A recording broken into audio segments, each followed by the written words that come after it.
What's going on, YouTube? This is the unboxing video for the Storm Euromania. Ball I ordered off eBay, was international release only. So go ahead and get into this, unbox it. Cut off the tape already, so you know, make things a little easier. Looks like they packed it up real nice. All the extra packing.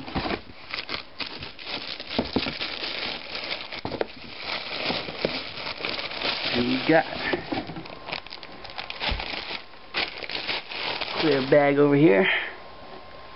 Yeah, Storm Euromania. Overseas release only. No, what's that? 3.5 inch pin. Not bad at all. Came double boxed.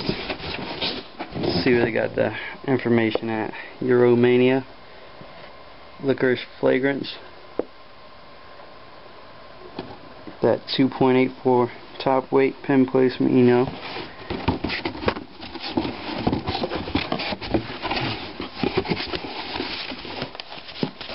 Drilling instructions, all that, you know. So yeah, should be a good ball. Kind of reminds me of the One by Ebonite.